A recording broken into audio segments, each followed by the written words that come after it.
चलो देखो जी, तो मेंस्ट्रुअल साइकिल में बात करें, जितने भी फीमेल प्राइमेट्स होते हैं, फीमेल प्राइमेट्स समझते हैं जी? फीमेल प्राइमेट्स क्या होता है? फीमेल प्राइमेट्स कहने का मतलब कि जो आपका मादा जो है, मादा जिसके अंदर बैकबोन होती है, नहीं, मादा में जिसके अंदर बैकबोन होती है, रीढ़ की हड्डी होती है, उसमें आपको मेंस्ट्रुअल साइकिल देखने को मिलते हैं। बिहार बोर्ड में कितनी बार क्वेश्चन रिपीट किया है कि मेंस्ट्रुअल साइकिल और एस्ट्रल साइकिल में क्या अंतर? नहीं, मेंस्ट्रुअल साइकिल और एस्ट्रल साइकिल में अंतर बताइए। 2 नंबर का क्वेश्चन पूछता है, लेकिन इसीलिए आपको इस बात पर हम जोड़ रहे हैं कि फीमेल प्राइमेट्स क्या है। नहीं, तो फीमेल प्राइमेट्स कहते हैं कि जो मादा, ऐसी मादा जिसमें क्या हो, बैकबोन हो। आयुष आगे आओ, रिकॉर्डिंग हो रहा है, बीच में नहीं बोलवाओ, आगे आओ। अब बीच में खड़ा करके तुमको लतियाएंगे वो ऐसा होता है। आप तो वायरल हो गए। ठीक, तो ऐसी महिला, ठीक है, ऐसी मादा जिसके अंदर क्या हो, बैकबोन हो। तो बताइएगा इसमें कौन कौन आ जाएंगे फीमेल प्राइमेट्स में? क्या ह्यूमंस आएंगे? ह्यूमंस आएंगे ना, मानव, और कौन आएंगे? एप्स आएंगे, मंकी, मंकी को मंडे लिखा रहा है नहीं, और क्या होंगे? चिंपैंजी,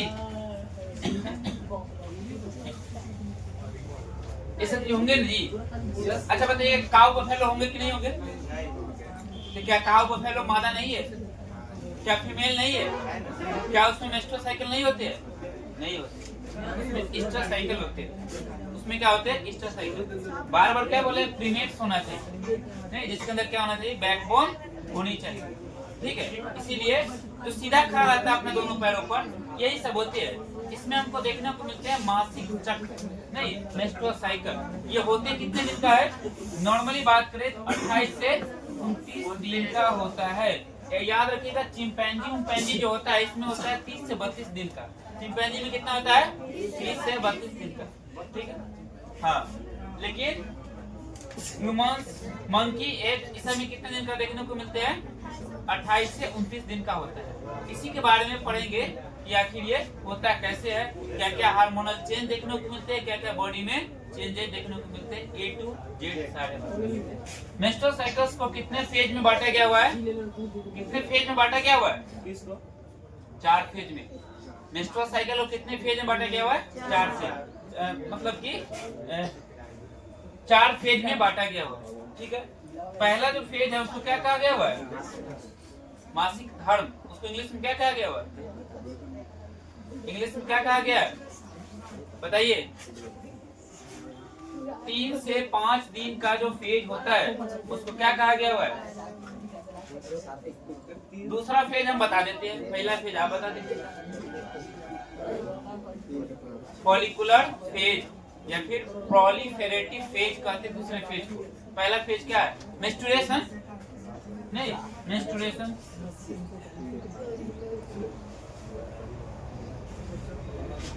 मेंस्ट्रुएशन कहते हैं पहले फेज को, ठीक है। दूसरे को क्या कहेंगे? फॉलिकुलर। अरे ये टॉपिक निकालना ना जी नोट्स में से, नोट्स है सामने में, तो देखिएगा आपका टॉपिक लिखा होगा मेंस्ट्रुअल साइकिल।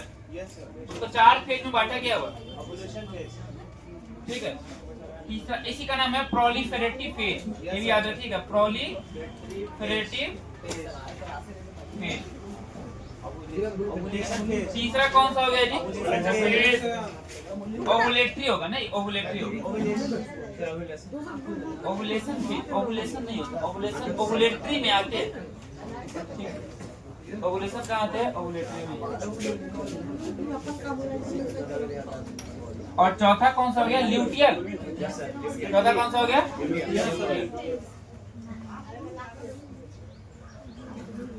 जरा समय की भी बात कर ले, ये 28 दिन के बीच में इसको टाइम कैसे एडजस्ट करेंगे? नहीं, तो मेंस्ट्रुएशन फेज हो गया, या फिर जो मेंस्ट्रुएशन देखने को मिलता है आतर्म चक्र, या फिर मासिक धर्म जो है, ठीक है, ये आपको कितने दिनों का देखने को मिलते हैं? 3 से 5 दिन, 7 दिन नहीं होता, 3 से 5 दिन। और ये कितने दिन का होता है जी? फॉलिकुलर फेज कितने दिन का होगा? फॉलिकुलर फेज कितने दिन का होगा बताइएगा? क्या सर? फॉलिकुलर फेज कितने दिन का होता है? ये हो जाएगा 8 से 9 दिन का, 8 से 9 दिन। और ओवुलेटरी फेज 14 डेज को कहते हैं, नहीं कितने दिन को कहते हैं? 14 डेज। और ये कितना हो गया? आप जोड़ के बता दो कितना हो गया? लास्ट वाला कितना बच गया जी? 3 से 5 दिन का तो ये हो गया, नहीं, और 5 में 9 जोड़ देंगे या फिर 8 जोड़ देंगे तो कितना हो गया जी? 9 5 14, मान लेते 13 भी तो इसी बीच में आएगा, और 14वां दिन यही हो गया। तो जो बच गया वो कौन सा फेज कहलाएगा? ल्यूटियल फेज ना। तो क्या लिख दे? Rest days are luteal phase. आप काउंट करके लिख लीजिए। पूरे 28 या 29 दिन को बांटा गया हुआ है कितने फेज में? 4 फेज में। लड़का रे तो मुक्का मुक्की करता है, हम आएंगे तो छुटका छुटकी करना शुरू कर देंगे ना। चलो देखो जी, तो कितने हो गए जी? 28 या 29 दिन को 4 भागों में बांटा गया हुआ। पहले 3 से 5 दिनों के दिन में हमको क्या देखने को मिलते हैं? मेंसेस देखने को मिलते हैं, जिसको हम लोग कहते हैं मेंस्ट्रुएशन, या फिर इसी को कॉमनली क्या कहा जाता है? पीरियड्स कहा जाता है। नहीं, क्या कहा जाता है? पीरियड्स, मेंसेस यही कहे जाते हैं। उसके बाद क्या होते हैं? फॉलिकुलर फेज में आपके फॉलिकल्स का डेवलपमेंट होना शुरू हो जाते हैं। पुनः जो फॉलिकल्स बन के सेकेंडरी ओसाइट बाहर आए थे वो सब क्या हो गए? खत्म हो गए थे मेंसेज में। अब नए फॉलिकल्स फिर से बनना शुरू हो जाते हैं। कब? कौन से फेज में? फॉलिकुलर फेज में। मतलब कि पीरियड 3 से 5 दिन में खत्म, उसके बाद जो समय शुरू हुआ 8 से 9 दिन का, वो फॉलिकुलर फेज हुआ। 14वें दिन क्या देखने को मिलते हैं? ओवुलेशन देखने को मिलते हैं। इसको अंडोत्सर्ग बोलते हैं। क्या बोलते हैं? अंडोत्सर्ग। और फेज को क्या कहा गया हिंदी में? प्रावस्था ही लिखा हो।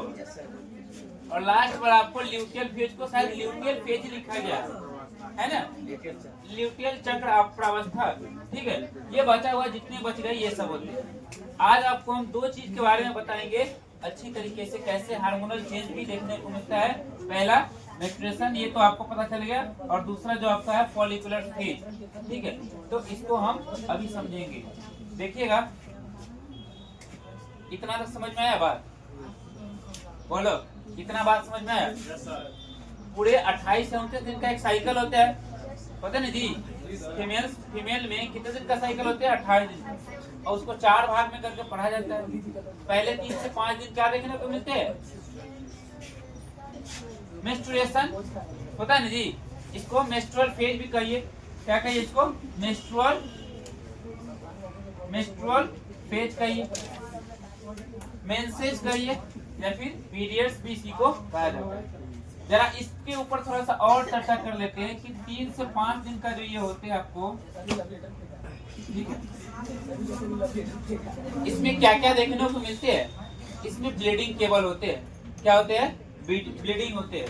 पहले से 1 से 2 दिन के बीच में, ठीक है, 1 से 2 नहीं 3 दिन तक क्या देखने को मिलते हैं?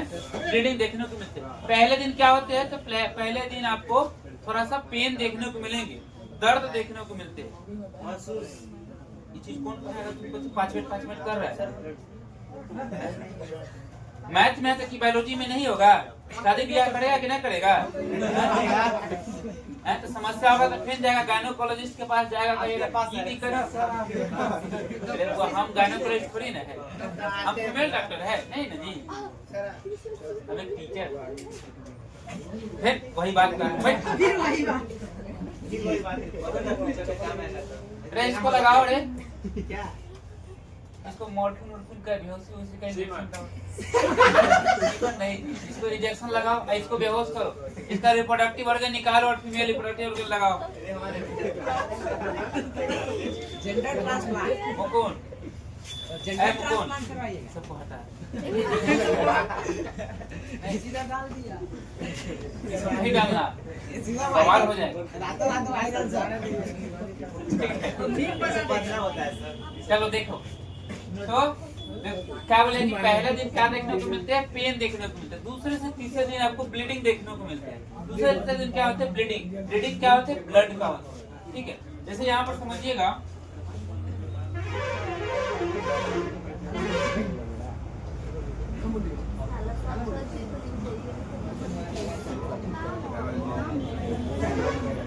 ठीक है। पीरियड्स में क्या देखने को मिलेंगे, उस दिन बताए थे यूट्रस से कितने लाइनिंग है। अरे यूट्रस से कितने लाइनिंग होते हैं याद है? सबसे अंदर वाले को इंडोमेट्रियम, सबसे अंदर वाले को इंडोमेट्रियम, बीच वाले को मीसो, बीच वाले को और बाहर वाले को पेरीमेट्रियम। फैलोपियन ट्यूब के कितने पार्ट बताए थे?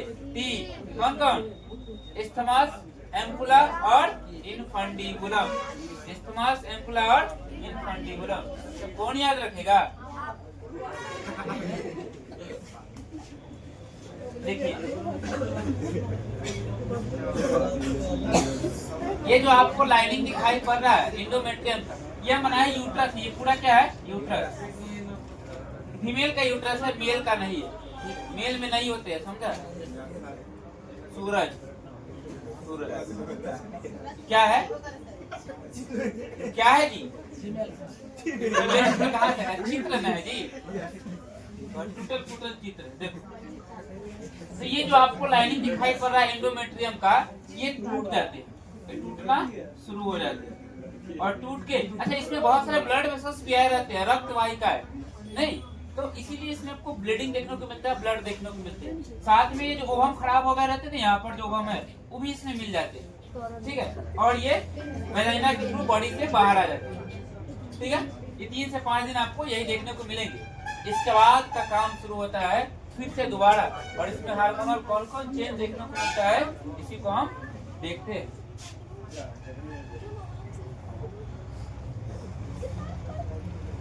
बताइएगा, जब बेबी फीमेल गर्ल्स जब अपनी माँ के पेट के अंदर रहती है, उसके अंदर कितने फॉलिकल्स पाए जाते हैं?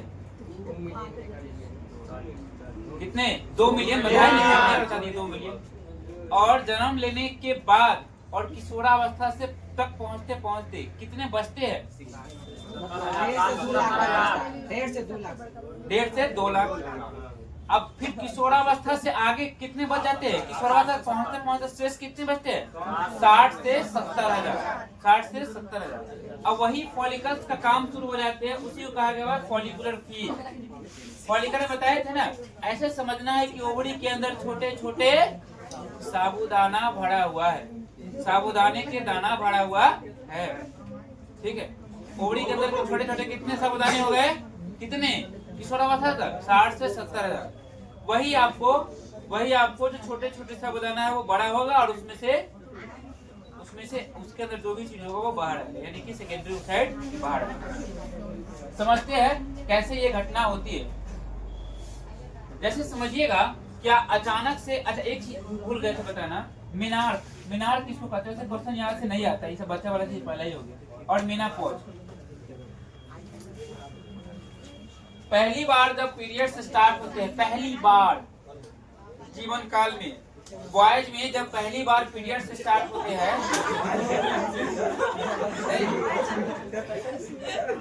सूरज बताओ क्या होगा बॉयज में? गर्ल्स सही बता रहा है, गड़बड़ थोड़ी है। चलो, तो पहली बार जो स्टार्ट होता है उसको क्या बोलते हैं? मेनार। क्या बोलते हैं उसको? मेनार बोलते हैं।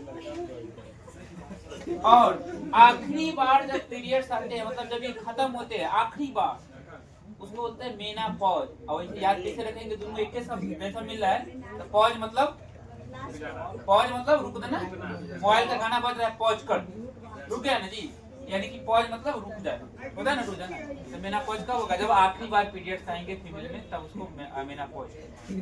ठीक, देखिएगा कि आखिरकार ये जो पहली बार जो पीरियड्स स्टार्ट होते हैं, जो मीनार का काम होते हैं, ये आखिर कैसे हो जाते हैं? कैसे पता चलता है कि गर्ल्स आप प्यूबर्टी में आ गए, किशोरावस्था में आ गए? पीरियड से स्टार्ट होना शुरू होना चाहिए। तो सबसे पहले जरा बताए थे आपको जब ब्रेन के बारे में पढ़ाए थे कि अच्छा मास्टर ग्रंथि किसको कहा गया हुआ? मास्टर ग्लैंड जो पूरे बॉडी को ऊपर रखता है, प्यूस ग्रंथि को ना, पिट्यूटरी ग्लैंड। और उसका भी मास्टर कौन है? हमको नहीं पता। मास्टर ऑफ मास्टर ग्लैंड किसको कहा गया? हमको नहीं बताइए। यानी कि सबसे अगर सबका अगर बात करें तो कौन है? हाइपोथैलेमस। कौन है? हाइपोथैलेमस। इसीलिए बताते हैं कि हाइपोथैलेमस को ज्यादा एक्टिव नहीं होने देना। हाइपोथैलेमस तो समझिएगा, हाइपोथैलेमस कहाँ है? हाइपोथैलेमस कहाँ है? पेट में या फिर रिप्रोडक्टिव ऑर्गन में? कहाँ है? लड़का से बायोलॉजी पढ़े वाला है, बताइए लड़की के हाइपोथैलेमस कहाँ है? ब्रेन में सर, ब्रेन में। बुक में है? ब्रेन में सर, ब्रेन में है ना, ब्रेन में। तो हाइपोथैलेमस जो है, देखिए जैसे ही गर्ल्स जो है या बॉयज दोनों में होती है ना, तो जैसे ही किशोरावस्था में आप पहुंचते हैं तो हाइपोथैलेमस एक्टिव होगा उस समय, ठीक है। और हाइपोथैलेमस अपना जो भी है ये लड़का सब ना पढ़ाने देगा, बेकार है। हम कैमरा लगवा दिए हैं, प्रतिष्ठित हो जा रहा है इसमें। नहीं, सबको नहीं रखना है, अकेले पढ़ाएंगे वही ठीक। हम मोबाइल में देख के ना बच्चे online sir, sir online class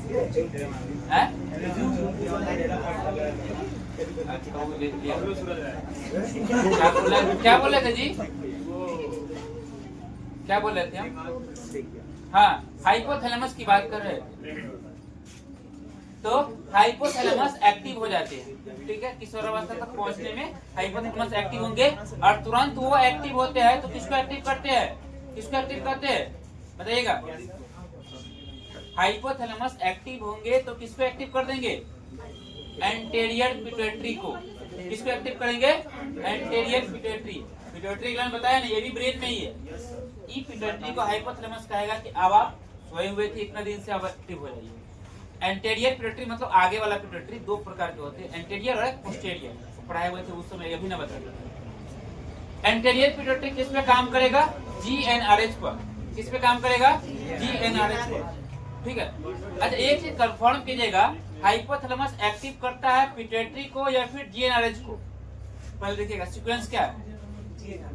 hypothalamus GnRH और GnRH एंटेरियर पिट्यूटरी को। हाँ, सीक्वेंस देखो तो क्या है? सीक्वेंस देखो तो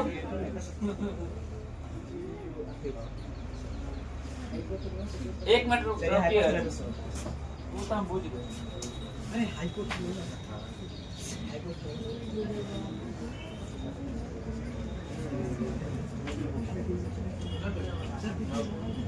नोट्स देख रहे हैं।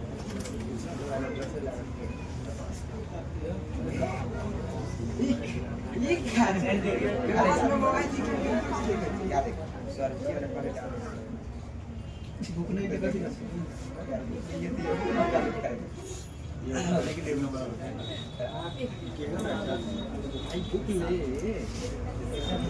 पैसा दे ले पैसा एक मिनट रुकिएगा, जरा देख लेते हैं नोट्स में।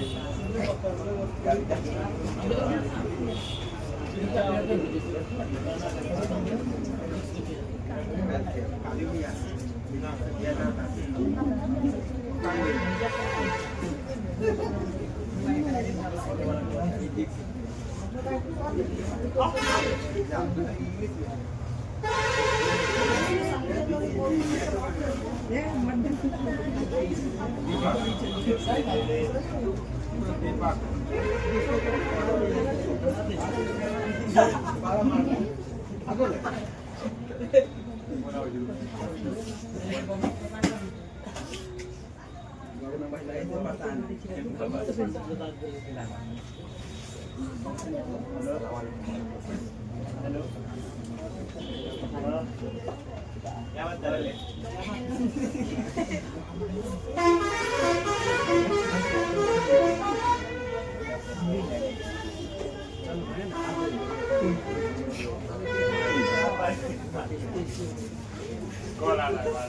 सर सर बाहर जा बाहर चलो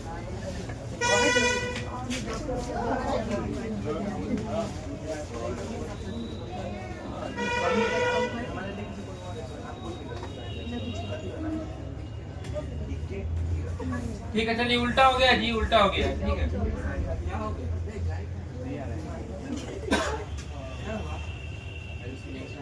उल्टा हो गया, चलिए कोई बात नहीं है।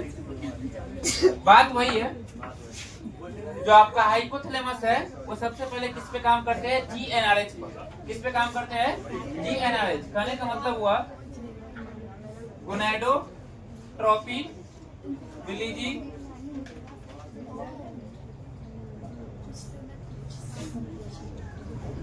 हार्मोन, जीएनआरएच पे, ठीक है। जीएनआरएच किस पे काम करेंगे? एंटीरियर पिट्यूटरी पे। और ये दो प्रकार के हार्मोन का सिक्रेशन करते हैं, एलएच और एफएसएच। एलएच और एफएसएच। तो जैसे ही एलएच और एफएसएच का सिक्रेशन होना शुरू हो जाता है, ठीक है, ये आपका फॉलिकुलर काम होना शुरू हो जाता है। अच्छा जरा इसको समझिएगा, फॉलिकुलर जेनेसिस कैसे होते हैं, फॉलिकुलर फेज में क्या क्या देखने को मिलते हैं, ठीक है। तो मान के चलिए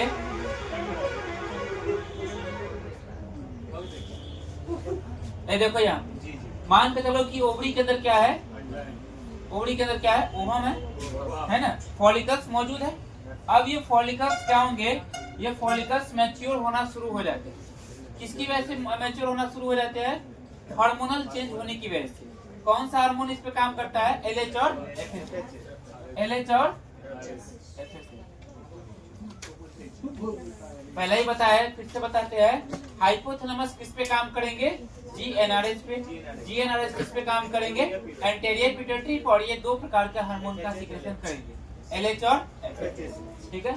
एलएच और एफएसएच जैसे ही सिक्रेशन होना शुरू हो जाएंगे, जो आपका फॉलिकल्स है वो डेवलप होना शुरू हो जाते हैं, विकसित होना शुरू हो जाते हैं। यानी कि वही वाला घटना होती है, प्राइमरी फॉलिकल से क्या बनेंगे? सेकेंडरी फॉलिकल, सेकेंडरी से टर्सरी बनेंगे, टर्सरी से फिर ग्राफियन बनेंगे, और ग्राफियन क्या बनेंगे? वो मैच्योर हो जाएंगे, फिर वहां से सेकेंडरी ओसाइट बाहर आएंगे। अब देखिएगा कि आखिरकार ये हार्मोन का लेवल कैसे बढ़ता है और कैसे घटता है, ठीक है।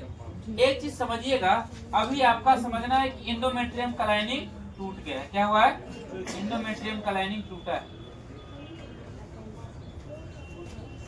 ठीक है। पीरियड्स खत्म हुए, एंडोमेट्रियम का लाइनिंग टूट गया, फिर से ये एंडोमेट्रियम का लाइनिंग बनना शुरू हो जाता है। क्यों होता है? क्योंकि जब तक ये एंडोमेट्रियम की लाइनिंग नहीं बनेंगे, परत नहीं बनेंगे, तब तक प्रेगनेंसी कैसे होगा? कैसे प्रेगनेंसी होगा? ये जब तक मोटा नहीं होगा दोनों साइड से, तब तक क्या यहाँ पर जाइगोट जो बनेगा, एम्ब्रायो जो बनेगा, वो ठहर पाएगा? नहीं ठहरेगा, यहीं से सीधे बाहर फिर आ जाएगा बॉडी से। नहीं, इसके लिए क्या होना जरूरी है? जो यूट्रस है उसका मोटा होना जरूरी है, जो एंडोमेट्रियम का लाइनिंग है इसका मोटा होना जरूरी है, इसका थिकनेस होना जरूरी है। तो ये आखिरकार इसीलिए एंडोमेट्रियम का लाइनिंग दोबारा बनना शुरू हो जाती है, दोबारा बनना शुरू हो जाती है। नहीं, ये लड़की सब के को बात नहीं पूछ रही, नहीं पूछे। पीरियड्स हुए, ये सारे लाइनिंग टूट गए, फिर से लाइनिंग बनना शुरू हो जाएंगे। क्यों? क्योंकि फिर से इसको अगला साइकिल बनाना है, और प्रेगनेंसी के लिए ऐसा करते हैं कि प्रेगनेंसी मेंटेन हो। इसको थोड़ी ना पता है कि फिर अगले महीना में पीरियड्स फिर आएगा, नहीं पता है। ये तो ऐसा क्यों कर रहा है? क्योंकि ओवम आके रुकेगा, फिर स्पर्म का इंतजार करेगा, और आएगा तो फिर ये प्रेगनेंसी हो जाएगा। इसके लिए फिर ये लाइनिंग बनना शुरू हो जाएगा। कैसे बनेंगे ये लाइनिंग? ये जो आपका एलएच और एफएसएच जो है, ठीक है, ये आपको किस पर जाके काम करते हैं? ओवरी में मौजूद जो ओवेरियन हार्मोन है उसको एक्टिव करा देते हैं। कौन से हार्मोन को? एस्ट्रोजन। कौन से? एस्ट्रोजन। क्वेश्चन पूछता है कि सुनिएगा ध्यान से, गड़बड़ नहीं करना है। क्वेश्चन पूछेगा कि ओवुलेशन से पहले जो एंडोमेट्रियम का लाइनिंग बनना शुरू होते हैं, उसमें कौन सा हार्मोन रेस्पॉन्सिबल होते हैं? कौन से हार्मोन रेस्पॉन्सिबल होते हैं बताइए? ओवुलेशन से पहले 14वें दिन ओवुलेशन होता है जी। ओवुलेशन से पहले कौन से हार्मोन रेस्पॉन्सिबल होते हैं? इस इंडोमेट्रियम के लाइनिंग को बनने के लिए एस्ट्रोजन। कौन सा होता है? एस्ट्रोजन। अब देखिए एस्ट्रोजन जो है ये ओवेरियन हार्मोन है, ओवरी से निकलने वाले हार्मोन है। जैसे ही फॉलिकल्स डेवलप होना शुरू होते हैं उसमें वो क्या होते हैं, LH और FSH फॉलिकल्स को कहते हैं आप अपना हार्मोन बनाना शुरू कीजिए और ये हार्मोन बनना शुरू हो जाता है। एस्ट्रोजन हार्मोन बनना अब शुरू हो जाएगा। एस्ट्रोजन जैसे ही ये हार्मोन बनेगा ये लाइनिंग बनना शुरू हो जाते हैं फिर से दोबारा से। अब इसके बाद क्या होगा पता है? इसके बाद जैसे ही ये एस्ट्रोजन हार्मोन का लेवल बढ़ेगा, जैसे ही ये बनना शुरू हो जाएगा, तुरंत ये कहेगा GnRH को कि आप जो FSH और LH को जो बना रहे हैं उसको आप रोक दीजिए, उसको आप इनहिबिट कर दीजिए, रोक दीजिए। क्यों? क्योंकि अब हम मैदान पर हम खुद उतर गए। कौन उतर गया मैदान पे? एस्ट्रोजन। क्यों उतरा है? क्योंकि इंडोमेट्रियम का लाइनिंग बनना चाहिए। और जैसे ही ये मैदान पर उतरा है तो कहेगा कि कौन से हार्मोन को रोक देता है? LH और FSH को। और ये देख कौन रहे थे? GnRH सीक्रेट करवा रहे थे। अब ये LH और FSH अपना भी काम करना बंद करेगा, मतलब इनहिबिट हो जाता है, रुक जाता है, कुछ मात्रा में रुक जाता है। इसके बाद क्या होंगे? ये फिर से इंडोमेट्रियम 7 से 8 दिन का जो फेज है इसमें आपको लाइनिंग बनना बन गया। अब कहानी पहुंच गया 13वें से 14वें दिन के बीच में। ठीक है, फिर कहा ठीक है अब ये एस्ट्रोजन बनना बन रहा था, अब आप अपना जो LH और FSH को रोके हुए थे उसको फिर से चालू कर दीजिए। ठीक है, फिर से LH और FSH बनना शुरू हो जाते, ये हार्मोन फिर से एक्टिव होंगे। उसी घटना को हम लोग कहते हैं LH सर्ज। क्वेश्चन आया हुआ याद रखिए, क्वेश्चन पूछेगा और हम पूछ लेंगे, याद रखिएगा, दोनों दिन पूछ लेंगे। What is LH surge? LH surge क्या है? कोई भारी चीज है जी, 1 मिनट का चीज है बस। क्या बोले है कि जो है सुनो, जो आपका LH और FSH जो रुक गया था किसकी वजह से? एस्ट्रोजन हार्मोन के रिलीज होने की वजह से जो रुक गया था ये फिर से क्या होता है? बनना शुरू हो जाते हैं। कब? 14वें दिन, इसी अधिक मात्रा में, इसलिए इसको कहा गया हुआ है LH सर्ज। ठीक है, क्या कहते हैं इसको? LH सर्ज कहते हैं। अब ये क्या होगा? LH सर्ज हो गया, एस्ट्रोजन ये अपना बना लिया। ठीक है, LH सर्ज जैसे ही होते हैं LH आपका ये LH और FSH दोनों निकलना शुरू हो जाते हैं। और जैसे ही दोनों निकलेंगे तो जो आपका मैच्योर हो गए थे ये आपका ग्राफियन फॉलिकल्स तुरंत ये रप्चर हो जाएंगे, फटेंगे और उससे क्या बाहर आ जाएंगे? सेकेंडरी oocyte बाहर आ जाएंगे, यानी कि ओवम बाहर आ जाएंगे। क्यों ऐसा हुआ है? क्योंकि आपका ग्राफियन फॉलिकल्स मैच्योर हो गया था, और मैच्योर हो गया था तो जो आपका LH और FSH जो रुक गया था वो क्या हो गया है? फिर से एक्टिव हो गया है। और एक्टिव हुआ है तो इस मैच्योर ग्राफियन फॉलिकल्स फटेगा और उसमें से बाहर आ जाएंगे क्या? शेष भाग जो बच जाते हैं उसको क्या बोलते हैं? Corpus luteum. बताए थे ना कॉर्पस ल्यूटियम। जैसे ही आपका मान लेते ग्राफियन फॉलिकल्स है ये बड़ा हो गया था, इसके अंदर से क्या बाहर आ गया? इसके अंदर से आपका सेकेंडरी oocyte बाहर आ गया। ये शेष भाग बचेगा ना जी, इस शेष भाग को हम लोग क्या बोलते हैं? Corpus luteum. अब ये कॉर्पस ल्यूटियम जो हो गया, ठीक है, 14वें दिन हो गया, ये आ गए बाहर। इसके बाद क्या होगा? कॉर्पस ल्यूटियम कहते हैं एस्ट्रोजन का, क्या कहेंगे? अभी तक जो आपने प्रेगनेंसी के लिए जो आप लाइनिंग बनाए थे अब आप छोड़ दीजिए, अब आप हमको दे दीजिए। कौन? Corpus luteum. और ये आप अपना हार्मोन बनाना शुरू कर देंगे जिसको बोलते हैं प्रोजेस्टेरोन हार्मोन। ठीक है, ये क्या काम करते हैं? ये आप मेंटेन करना शुरू करेंगे, ये बना रहे नहीं, ये जो लाइनिंग बना है बीच में ही नहीं टूट जाए। बना है ना जी लाइनिंग, अभी इंडोमेट्रियम का लाइनिंग यूट्रस में दोबारा से बन गया है ना जी, ये दोबारा से नहीं टूटे इसके लिए क्या करेंगे? उसका देखभाल करना, मेंटेन करना शुरू कर देंगे। कौन? Hormone progesterone. कौन सीक्रेट किए है? Corpus luteum. नहीं तो आज यहीं तक रोक देते हैं। इसके आगे का जो घटना होगा ओवुलेटरी फेज और ल्यूटियल फेज, इसको बढ़ाएंगे अगले। ठीक है, धन्यवाद।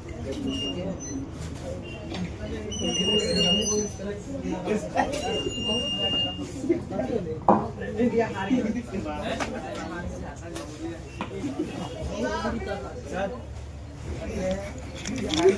अरे इंडिया हार गई हो कर ले।